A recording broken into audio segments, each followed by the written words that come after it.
going to install a web server today in 2008 Server. So I'm going to go to Server Manager, and I want to go to Roles, and I want to add a role.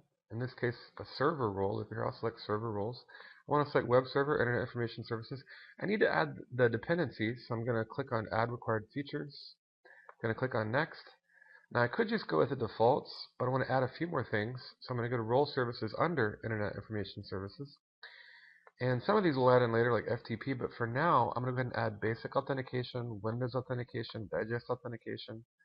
And I think the rest of those would suffice. So I'm going to click on Next. I'm going to click on Install. And the wizard will go through setting up the server and installing it. Okay, and installation succeeded. I'm going to click on Close. And we'll go ahead and configure a few things about our website. When that's done, it'll add some items into administrative tools. And in this case, the one I'm primarily interested in is Internet Information Services, or IIS Manager. And I'm just going to make myself a shortcut here.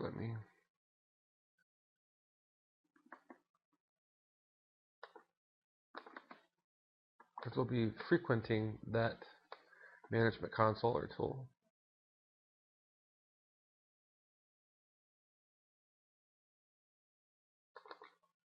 Go ahead and open it up and look at some of the configuration settings. Alright, and you can have multiple sites, multiple virtual hosts and directories, dozens, or even hundreds if your server can handle the throughput. But in this case, I'm just going to go with the default website. Alright, so just a single website, which will be by default over port 80. And let's just look at some of the settings here.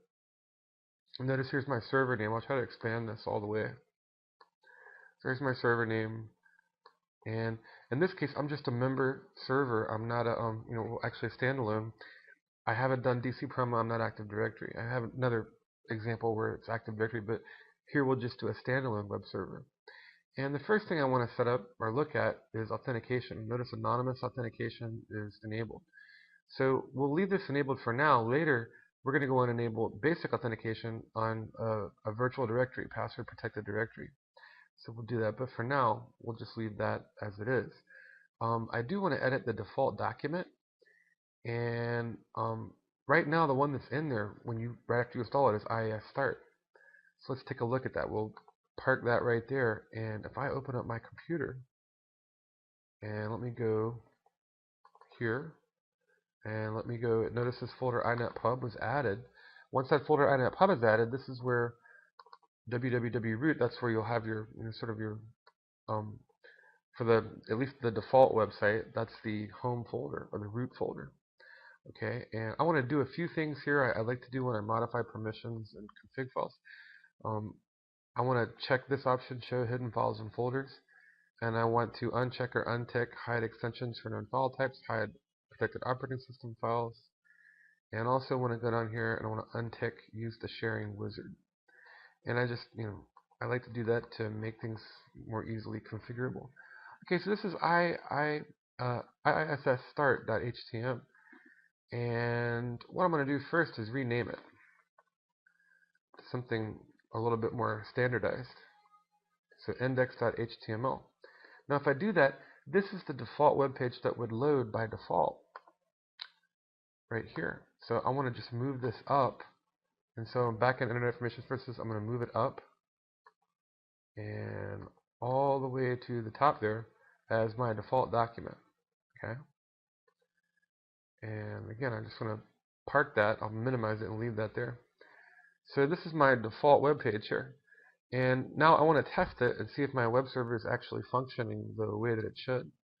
The only other thing is, by default, when you install 2008 Server, you have the enhanced Internet Explorer security configuration. And I mean, I guess that's good. It's protective and all, but I want to disable that or shut that down for now, just to make it easy. I don't have to go through multiple clicks every time I open the web browser. It just kind of gets annoying. But maybe we'll turn it back on later. So I'm just going to go to Programs and Features and turn Windows Features on or off. So I'm just going to go to Configure Internet Explorer and hit Security Configuration, and I'm going to shut it off or turn it off right here. Okay, and then when I do that, at least it'll quit nagging me. And I'm just going to open up my web browser, and I'm going to basically load http://localhost.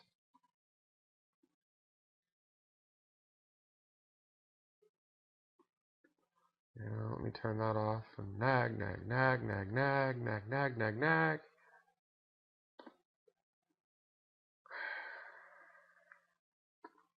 So this is the default web page, so to speak. Okay, and we're gonna do our own web page real quick, so we can play around with some other things like directory browsing.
So everything works there. The next thing I want to do is create a directory. I'm just going to make a directory here, and I'm going to call it data. Okay. So this directory is called data, and here I'm going to add some files.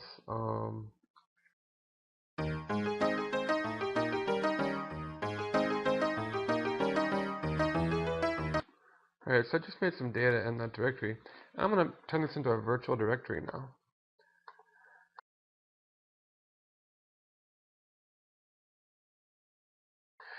So,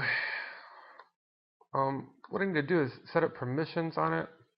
I just need to make sure that I have the appropriate permissions. And if you'll notice, if you check the DACL, the access control entries in the ACL for that folder, in this case, notice which account via inheritance has read access.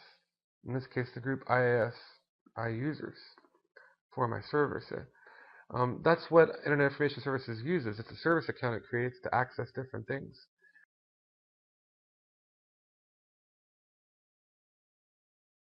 So what I want to do is I want to go here, and I'm going to right click, and on this case on the default website, and I want to add a virtual directory, and I'm just going to call this booty,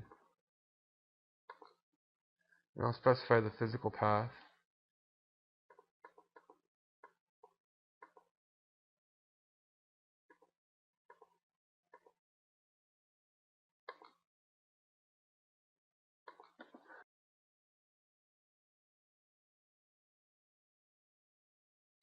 Okay, and on this virtual directory, I want to set up a directory browsing, and I'm going to do that right here. Okay. And with directory browsing, notice what happens. If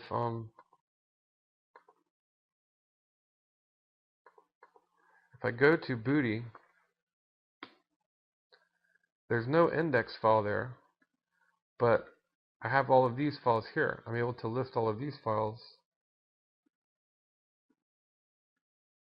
They're just empty text files, but So if you turn directory browser on, it'll give you a list of the folder contents on your website. And that can be okay on a subdirectory. Now, I would never want to do that on, on the root website, because there may be certain files and things that I just don't want people to necessarily be able to, to access or to see. So in this case, I'm leaving it disabled on the default website. And what would happen there is, notice I'm going to localhost. Well, if I leave it disabled and I were to rename this, let's put an exclamation point. We'll call it not index HTML. If I were to do that and refresh, notice I'm forbidden access. It's verboten. And the reason being, directory access is not enabled on the root folder. However, let me change that back now. However, in data, there's no HTML files at all, or active server pages or anything, and yet it doesn't tell me it's forbidden. It'll actually let me go there. The reason is because I just turned on directory browsing.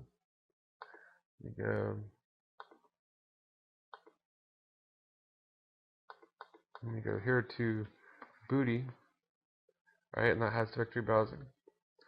So let's add a link real quick. I go here, and I'm just going to add a link.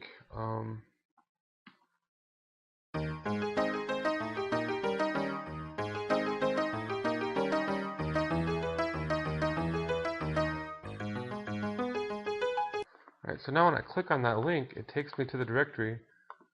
And what would I use this for? Well, maybe I have a bunch of files I want people to be able to download or something like that. And that's fine for anonymous access, where I just let everybody in there to download.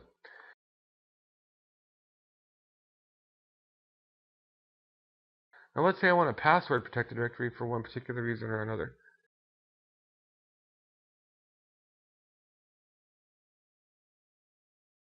I would leave, in this case, directory browsing enabled, but I need to change my authentication from anonymous to basic. So I'm going to do that real quick. Let me go here and here, and then I'm going to double click on authentication, and I'm going to disable the anonymous authentication, and I'm going to enable basic authentication. Okay, so it's enabled. You can specify a default domain or realm, but again, this is it's a standard standalone server in this case. It's not, I haven't run DC Promo or joined it to a domain, so it's not even a member server.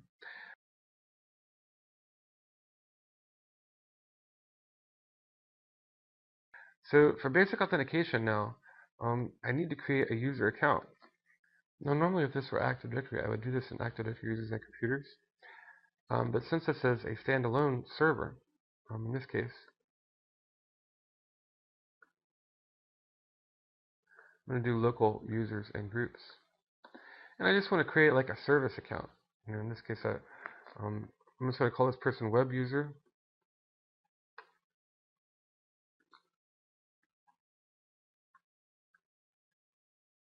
I'm going to give him a password.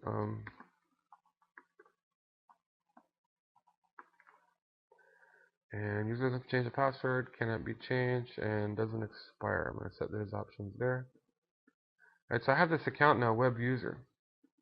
So remember, if you've done DC Promo in your Active Directory and that's part of a domain or a domain controller, you would not use what I did. You would use Active Directory users and computers, but the idea is the same.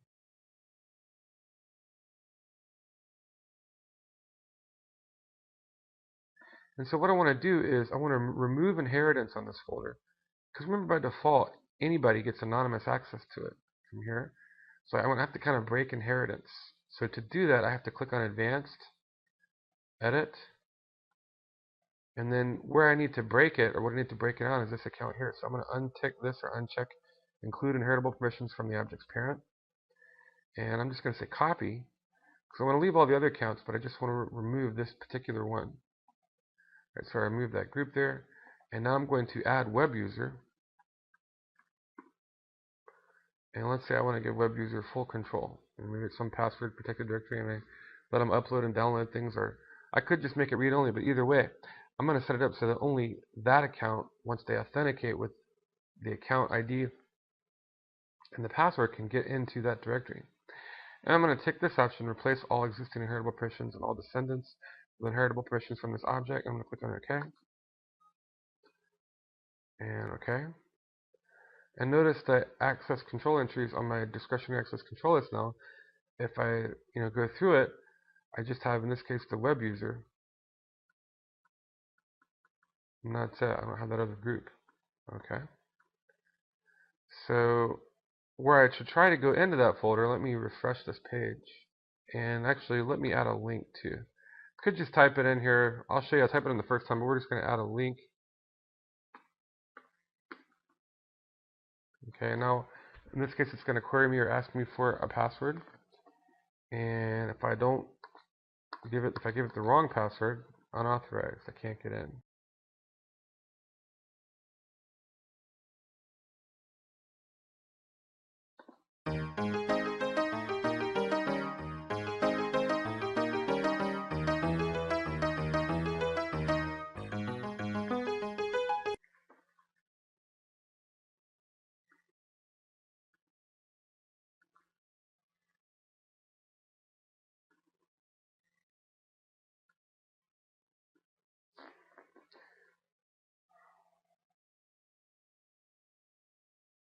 In this case, I can't authenticate unless I use the account web user and the password.